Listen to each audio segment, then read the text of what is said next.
Hello everybody and welcome to the final day of the season's up and down matches. I am Wolf, with me is Calder. We're going to find out who of these final players are going to the OSL. 2 players are left, 2 of them will advance to the OSL and participate in the equivalent of Code S next season. We have a lot of good players today. We have 2 pros players, 2 Zerg players and 1 Terran. One Terran here in this group having the advantage that he does not have to practice for the mirror matchup, whereas the other players, of course, have to practice for all 3 races, including that very volatile mirror matchup. They're going to have to play at least 1 game there. I'm actually really excited for today's group because I think we have a lot of good players here. We have Curious in the studio and also F for the 2 Zerg players. Curious just came back from Europe where he won one of the tournaments in France. Then we have for the Proto side ParalyzE and also Super, who got an all-kill in the GSTL, aka Vampire, of course. And the Terran player is Björn of all people. So kind of the strongest Terran that we have in the lineup of the Prime team. Yeah. But so far he's the only one of the Terran players of the 3 big pillars of the team that isn't in Code S for next season. Exactly, that's true. So we'll see if he can actually make that happen. You know, the Prime team always kind of centralized around these 4 players. Creator yesterday did not make it. He ended up failing, and of course will play in the Challenger League next season. You know, kind of an unfortunate story, but Prime, like you said, one of the only player left of the 3 Terrans that make up their strong lineup who's not in Code S yet, and he has something to prove today if he wants to, you know, be able to say to his team, I am as good as they are. Exactly, he definitely does. Keep also in mind that starting tomorrow we have the WCS season finals here in Korea. We will have streams for GOMTV, of course, as well, so you can always check that out on GOMTV.net, and we will have a broadcast in English at the studio. There's going to be a double stream. But right now, of course, focusing a little bit on the results that we had yesterday in this up and down series. We had Jungbi and Yu-Gi-Oh! Advancing to the OSL next season. Really exciting play here, especially Jungbi, of course, with a great performance. But Yu-Gi-Oh! His last match against Swagger, that was definitely amazing. I mean, yeah, it was good. So close. You just go watch that game if you'd like to see, you know, how sometimes that matchup can evolve. Kind of an anticlimactic ending, I would say. Yeah. But really cool. We talked about the players that we have today. Here you have them on screen now. Curious, of course, he comes all the way down from Code S, whereas all the other players went through the Challenger League. ParalyzE, he won the first Code A qualifier in his Starcraft 2 career just recently. We have Super with his performance in the GSTL, and of course then Björn and Effort. Really strong lineup today. Don't forget, Super used to be known as Vampire, so if you don't recognize that ID, it's because he is Vampire and he changed his ID to Super. Perhaps doesn't want to be seen as, you know, kind of a creepy fictional character that comes out at night and buys people to drink their blood. I actually think that the only reason why he really changed his ID is because he wanted everyone to forget about that awful series that he played against Line back in the day. Yeah. Against Suo Shin. I think we'll always remember that. Yeah, we'll always remember that, but a lot of people might just tune in and be like, what? Vampire? Never heard of the guy, but Super? He's great. Yeah. Well, here's Curious. He's up against the Afro Toss, ParalyzE here. And, you know, he's known as the Afro Toss for good reason. Because he has a very large, you can almost call his hair an appendage, really, what's on his head. Yeah. This is like, things are living up there. It's like he's got, he doesn't need a helmet when he rides his bicycle, because if he falls down, his head is protected by this extremely cushiony sort of massive thing. Cells and other things, whatever the hair is made of, the follicles coming out here. The risk that you run with a hairstyle like this is if someone is a little bit of a joker and actually puts a match up to your hair, then suddenly you are living a human match and you will just start to burn. Yeah, then you become the Torch. Yeah, the Torch Protoss. Well, the Red Bull sponsored Curious. The Team Startail is up against ParalyzE. We have a Zerg versus Proto starting things off today. Yesterday this was the last matchup that we had, closing off things in the last group. But today we're starting off with a matchup, and let's see what Curious can do here. He just came back from Europe where he won the tournaments in France, hosted by Millennium. Here he's up against the SK Telecom T1 player right now at the GSL Up and Down Group D, brought to you by Colin Wolf. Say hello. Belgium Vestige is our first map today, and starting to the top left, the Startail Zerg player. He is Startail Curious. Curious finds himself in an interesting position here. In Heart of the Swarm so far, he actually won in offline tournaments not a single game against Korean Protoss players. He lost against all of them, only won against foreigners, and he also lost against Super here, who's he gonna face today later on. But the Protoss to the bottom right now, it's not Super, it's the second Protoss in the group. It is. SK Telecom T1, ParalyzE. And ParalyzE, looking at his record against Protoss in Heart of the Swarm, is a player who didn't lose a single best of 3 against ESF players just yet. He won against Yu-Gi-Oh! And he also won against Boom Boom. The only best of 3 against Zerg that he lost was against Su, a fellow Casper player. So ParalyzE now has to prove himself here. He qualified for Code A for the first time and then went all the way, but was not able to get into Code S right away. Yeah, very true. And you can see here, Probe doing a little bit of harassment. He goes full first. Yeah. Saw a little bit of a cheerful here as well. Fishsticks is currently in Korea for Twitch TV, of course, because of the WCS that we have here at the weekend, the Season 1 Finals. Yeah, Fishsticks coming down here, really cool guy, and you know, I like his ID. Even though Fishsticks, when I was in elementary school, was oftentimes a food that I really did not like to eat. Every single time I see his nickname, I have to think about Captain Iglo. Yeah, what? You don't have that brand in the US? Well, what is that? Captain Neglo? Captain Iglo. Iglo. Captain Iglo. You don't know that? No, but might be a European thing. I don't know. is it a fish sticks company? Yeah. Okay. Because I thought, you know, it might just be the case. You think about Captain Iglo, even though it's not a fish sticks brand, because he looks like him. No. He was just adorable. How he went like, yeah, and then a second pause, and you're like, what? I just. I wanted to go along with it, but no, I can guarantee you that all the Europeans amongst our viewers will definitely know what I'm talking about. Well, you know, pirates, they need their fish sticks. It's not really a pirate, it's more like the nice guy, you know? So he's just the captain of what? Well, it's just his name. I guess like Captain Iglo, man. It's Captain Iglo. Everyone knows Captain Iglo. Yeah, but I mean, to be a captain, you've got to have something you're the captain of, right? So He probably has a ship somewhere. I guess so. Maybe he's captain of the cheerleading squad. Who knows? Doesn't sound like a bad job to me. See, that's the thing. People will say things about cheerleading squad captains or guys, but you know, I mean, not too bad. That Overlord has got a painful experience going on right now, but he's following Curious's orders here. Yeah, he's like, dude, I don't like this, but I guess I will sacrifice myself. Maybe he's into it. I don't know. Yeah, I don't see that really happen. It's an Overlord on a stick here. Coming back to the fish sticks. Right. But we have the double hatch now for Curious, of course. He saw that his opponent started with the Forge opening here. ParalyzE going the more traditional way in this matchup, and therefore Curious dropping the third hatch here without any problems at all. He knows that there's no early timing that ParalyzE can hit here to take him down. Yeah, absolutely the case. Curious in some good scouting information here. We'll also spot the probe. He's not going to be able to deny the scout of the third base, but at the very least, he will know where it's coming from. I mean, they can chase it down.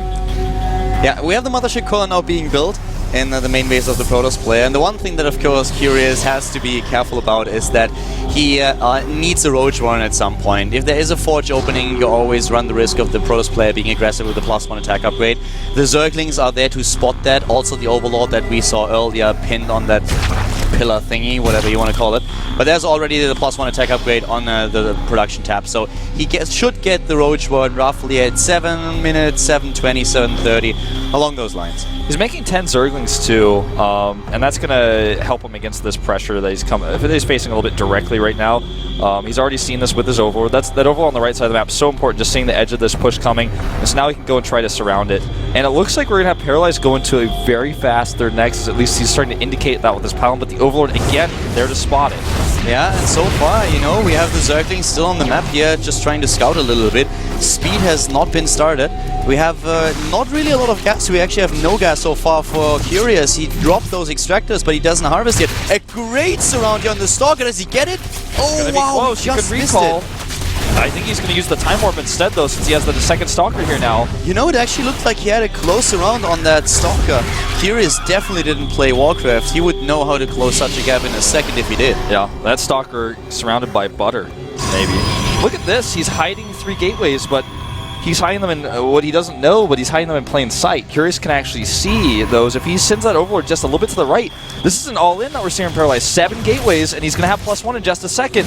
This is such an interesting build that he's using here. The positioning is very interesting, something that I've never seen before, but he's going all out with this. He's going into Lair. Curious is with no Roachborn. Yeah. This is going to kill him. 8 minutes into the game, the Roachborn is so late here. He's just now dropping it and he's droning up behind that. It's like he has no idea what's happening. He assumes there's a third base. He thinks that those gateways are just the wall for the third. Exactly. He doesn't go to check. And this is actually really, really smart by ParalyzE. Definitely intentionally here the way he hides those gateways.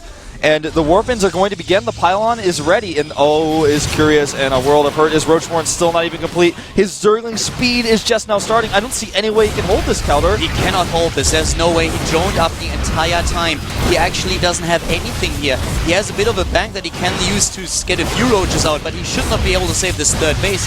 Not by a long shot. Yeah. Oh, Time Warp goes down on the Queens too. They actually move backwards when they're underneath that. And this is just deadly. ParalyzE has so much production capabilities, and even though the Roaches are on the way, he's going to lose his Nexus, or his Hatchery, and all he needs to do now is warp in Stalkers. Yeah, an absolute misread here by Curious. He did not realize what was happening. And I cannot believe that he didn't at least try to get a few Roaches out a bit earlier and drop that Roachborn. You really have to assume that there was only a third base very fast with a wall, and that's all there's to it. But as you can see right now, no chance of saving the third base. All those drones are now backed into a corner. The Zealots doing damage, the Stalker's backing them up. There is just no hope for Curious. Yeah, no way, and more pylons down for ParalyzE. He's actually not even using them for some reason. He definitely could warp more Stalkers. Now off-screen, 7 Stalkers being warped in as we speak. And there's just so much here. He didn't lose any of his Zealots, and now it's only Stalker after Stalker coming in. The Zealots tank the damage here. Everything is just going down here. All the Overlords at the front could be sniped, and then he's even supply blocked. Yeah, this is Curious going to take an early deficit here, and ParalyzE just hugging him with his Stalkers even, getting a little bit too far forward actually. Yeah, we have Curious just losing everything here. I mean, the third is already down, now he's losing the Evolution Chamber. The Roaches are still in the position, but just the amount of harvesters that he already lost. The worker supply currently at 39 to 49 in favor of the Protoss player. It's 2 bases against 2. He's got the Immortals on the way, as you're saying. The Immortals are coming in now as well. Even if he doesn't take down the Natural right away, his position is amazing. He's just microing very well, picks away at the Hatchery a little bit, doesn't want to get surrounded by these drones, but he can actually just fight them almost at this point. Yeah. Ling speed is done now. Every drone that dies here is another slap in Curious' face, and he knows it. His drone count is down to 33, he's not even mining a lot anymore. Now those, the Zealots come in, the reinforcements are always on the way. ParalyzE is stomping Curious here. ParalyzE has paralyzed him, essentially, here. Yeah. Curious is still fighting. He's producing what he can. He's really doing whatever he can, but he doesn't have the Queens anymore for the Injects and the Natural. He is running out of time here. He's completely on a clock. He has the lair tech, but that's kind of all that he has. And as you can see, the overwhelming amount of Protoss units is just too much for him to handle. The way he's moving those Stalkers is even just trying to say, listen, man, get out of this game. You know, the Roaches here very low on hit points. They do hold on a little bit longer, but the next warp-in is going to finish him off. He can push him back, that's fine, but the worst-case scenario for ParalyzE is that he has to get those Immortals over to the top left. With all the drones that he has killed, Curious will never be able to bounce back behind this. The economy is just way too good for ParalyzE. But Curious at least is fighting. I mean, he's putting his heart in here. Yeah, he is. He's starting to lose some of those Roaches that were low on hit points earlier. His micro was a lot better than ParalyzE's in this. ParalyzE just thought the game was over. But the thing remains, we have the Immortals now at the bottom right, and this is not all that ParalyzE has here. Curious in economy is so far behind his opponent. He's at 33 drones against 51 probes. The economy for ParalyzE is amazing. There is just no follow-up for Curious here. He's fighting for his life, but the Protoss player is getting the +1 armor upgrade. He's getting the War Prism. And Curious is just on a clock here. The longer this draws out, the stronger ParalyzE is actually going to get at home. Yeah, he has +1 armor. Second wave, like you said, going to be a problem as well. He's just waiting for that War Prism. Look at those Immortals that we have at the bottom right. Of course, they're defending the wall, but at the same time, what happens when they are up to the top left? The Roaches don't stand a chance anymore. They only can fight right now because a lot of the supply of ParalyzE is actually at the bottom right at the Natural. But once that War Prism comes in and brings them to the front, it's going to be over because there's just nothing that Curious has in his arsenal that can deal with them. No, yeah, you're right. I mean, he wants to make Lings to deal with that, but if he does that, then he doesn't have enough army for anything. He doesn't have the larva to produce a massive amount of Lings either. I'm actually a little bit surprised that Curious ParalyzE just didn't walk them to the top left. I think he was afraid that he might run into some kind of run-by attempt with the Zerglings and then they get sniped, so he plays a little bit safer. But this is like the nail in the coffin now. The Immortals, they start here, and this is when Curious realizes what we already knew because we have the perfect vision here that this game is over. Yeah. It is pretty over. He's even picking up sentries to micro them here. GG. Once the Immortals were there, he knew that the game was not winnable for him anymore. We knew that because of the perfect vision. Curious didn't. He was hoping that there was no robotics behind it, that there was only gateways, and then maybe he can somehow push it back, get a counter-attack messed up, and then move in. Wasn't the case, though. Yeah, it was definitely a lost game. He misread the third base. He was going for a faster lair because he thought that would be, perhaps the answer. Maybe he was going to go for a quick meterless play or even maybe just Hydraless to bust the Curious third. had the Overlord at the third, and what Captain is like, Curious saw those gateways, he's like, sick, that is cool, awesome. You're going for third base this early in the game, amazing. I don't need speed, I don't need Roach One. I can cut all those corners, go straight into lair, and then just barrel down on you later on. He droned up like crazy. At 8 minutes, he was like, maybe Roach One, just to be on the safe side if he sends a few units over. And then he was like, well, there's actually no Nexus. And there are a lot more gateways in the main base. So suddenly he was up against 6, 7 gateways. And he just completely misread that. He thought, okay, third base, no problem. I mean, that was a sneaky play by ParalyzE. It was an all-in. And I think he was hoping that the gates wouldn't be scouted at all. But in this case, it worked out even more in his favor because Curious thought the gateways were making a wall. You know, the thing is with how he built that, even if Curious pushed that back and he realized, okay, I cannot push through, he can still go into the third base. He has the robotics back at home, he has the first Immortal, so if Curious then starts to attack, the Immortals will be there to save him. Yeah. Could drop the third Nexus, so it's something that he definitely can pull off. But transition was great. Yeah, good strategy here by ParalyzE in game number 1, and he takes the lead in the group. Oh, Bjorn is tired. He's gonna be in great shape today. The best way to wake Bjorn up when he's tired in the booth is to put Warhound in there. Yeah, definitely. A Warhound would bite him 6 days to Sunday. Well, Super has got a lot to prove in this group. He wasn't able, that one time when he lost to Lion, that was when he had his closest chance of getting into Kodas, and since then he hasn't been able to do it. And, I mean, Bjorn is a tough opponent for him. Bjorn has been having a lot of trouble in this matchup, though, it seems like, when I watch him play, and GSTL especially. Those Zealot run-bys have been giving him a huge issue. He needs to make bunkers in his third base or something. It's definitely true. At first, when he transitioned over to Heart of the Swarm, it was actually not too bad. He won his first 2 matches against Protoss right away, but since then, it has been a very tough road for him. He lost against so many opponents, Mad Bull, Krang first, also against Rain. So against Protoss these days, not in the best shape that you would think. But we are going up into the game right now, and let's see what Super can actually do against Bjorn. If the trend will continue and Bjorn is still weak against Protoss, or if he prepares a certain build that can defeat the MVP player here. The GSL Up and Down Group D, Color Book. Say hello to the